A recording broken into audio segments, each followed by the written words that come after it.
आजच डाउनलोड करा आणि तुमच्या आवडत्या मालिकांचा आनंद लुटा।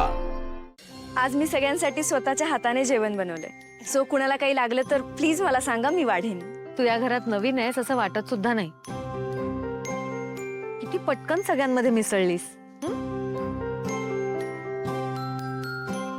चला सुरू करूया।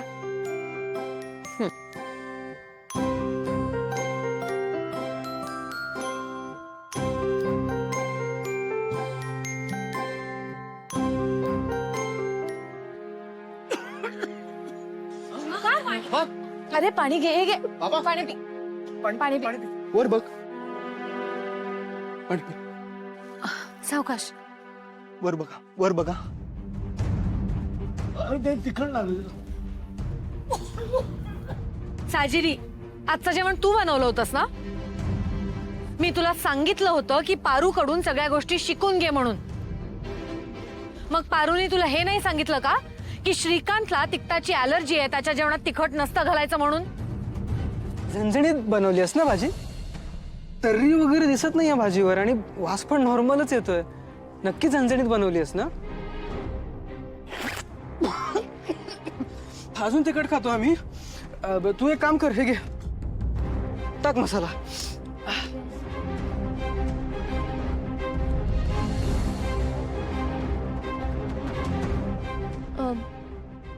I sorry. हे बघ, या घरात राहून जर सगळ्यांची मनं जिंकायची असतील तर कोणाला काय आवडतं यापेक्षा कोणाला काय आवडत नाही यापासून सुरू कर, कळलं? आणि आता ह्या सगळ्याची सवय करून घे। हे जर जमणार नसेल तर माझ्या पुढे मार्ग मोकळा आहे।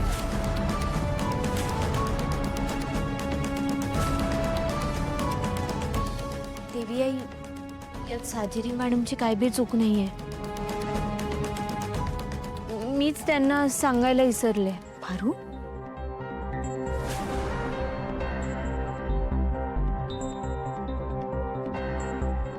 पारू हे सगळं स्वतःवर का ओढून घेते? पारू, साजिरी ह्या घरात नवीन आहे, पण तुला कळायला नको हे? तू नको सांभाळून घ्यायला? आणि साजिरी, तू आत्तापासूनच हलगर्जीपणा सुरू केलास का?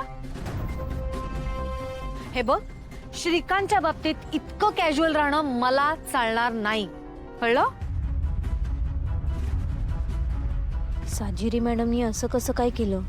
मला चांगलंच आठवतंय, मी त्यांना सांगितलं होतं कमी तिखटाचं जेवण करायला। नाही नाही, साजिरी मॅडम मुद्दाम तर नक्कीच असं काही करणार नाहीत। पण मग त्यांनी असं तिखट जेवण का बरं केलं असेल? अरे या साजिरीच्या बाबतीत एवढं सिरियस नको व्हायला होतं। हे माफ करा, यापुढे असं होणार नाही। पहिलं ठीक आहे, मी ओके आता। हो श्रीकांत, तू आत्ता ठीक आहेस, पण पारूच्या ह्या छोट्याशा चुकीमुळे तुझ्या जीवावर बेतलं असतं मग? आणि ह्या अशा क्षुल्लक क्षुल्लक चुकांच्या नंतर सवयी होतात। आणि साजिरी, यापुढे संपूर्ण माहिती घेतल्याशिवाय तू किचन मध्ये पाऊल ठेवायचं नाहीस, कळलं?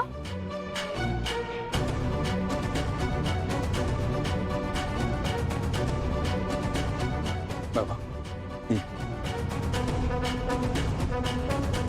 सावित्री आत्या, बाबांसाठी साधं ताक पाठवून दे।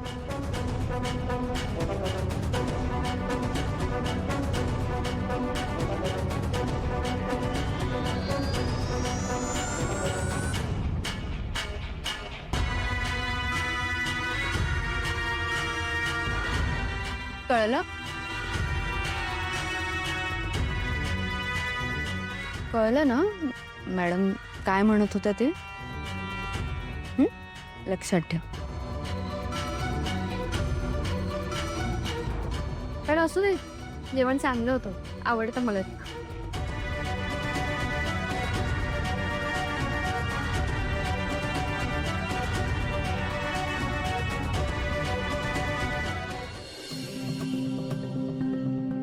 पारू, तू खोटं का बोललीस? तू तर मला सांगितलं होतंस ना की घरात सगळ्यांना कमी तिखट जेवण लागतं, पण मीच तुझं ऐकलं नाही। आणि तरी तू अहिल्या मॅडम समोर माझी बाजू का घेतलीस? साजिरी मॅडम, तुम्ही नव्या पाहुण्या आहात घरात. मी सांगितलं होतं तुम्हाला, पण कामाच्या गडबडीत विसरला असाल तुम्ही. तुम्ही नका ना वाईट वाटून घेऊ. होतं असं कवा कवा. खरं तर ना तुमचं नाही, माझं चुकलं आहे. तुम्ही स्वयंपाक करताना मी तुमच्या सोबत असायला पाहिजे होतं. आई ग पारू, तू स्वतःवर कशाला ओढून घेतेस? पारू, तुला माहितीये हे असं तिखट जेवण बनवायला मला प्रीतमने सांगितलं होतं. काय? हो, मी तर नॉर्मल जेवण बनवलं होतं. तो मला म्हणाला की घरात सगळ्यांना झणझणीत जेवण लागतं आणि स्पेशली श्रीकांत सरांना. आणि आणि म्हणून मी प्रीतम सर असं का करताय? आजच चुकलं. मी उगाच प्रीतमचं ऐकलं. तुझं ऐकलं असतं तर ऍटलीस्ट मला ओरडा तरी पडला नसता. पण प्रीतम असं का वागला असेल ग? साजिरी मॅडम, तुमचा काहीतरी गैरसमज होतोय. प्रीतम सर लई चांगले आहेत. मला असं वाटतंय त्यांनी मस्करी केली असेल तुमची. मस्करी? ही अशी फालतू मस्करी करतं का कोणी? आणि तसंही मी त्याचे खूप किस्से ऐकलेत. आणि तो किती बिघडलेला मुलगा आहे हे मला चांगलंच माहितीये. उगाच मी प्रीतमचं ऐकलं. साजिरी मॅडम, हे बघा, तुमच्या मनात प्रीतम सरांबद्दल गैरसमज झालाय. तो लवकरच दूर होईल आणि मला खात्री आहे माझ्यासारखेच तुम्ही दोघं बी चांगले मित्र व्हाल. मी वचन देते ना तुम्हाला, यापुढं प्रीतम सर असे नाही वागणार. त्यांच्या वतीनं मी तुमची माफी मागते. या वेळेस माफ करा ना त्यांना प्लीज. बघतेच प्रीतम सरांना. मी आलेच.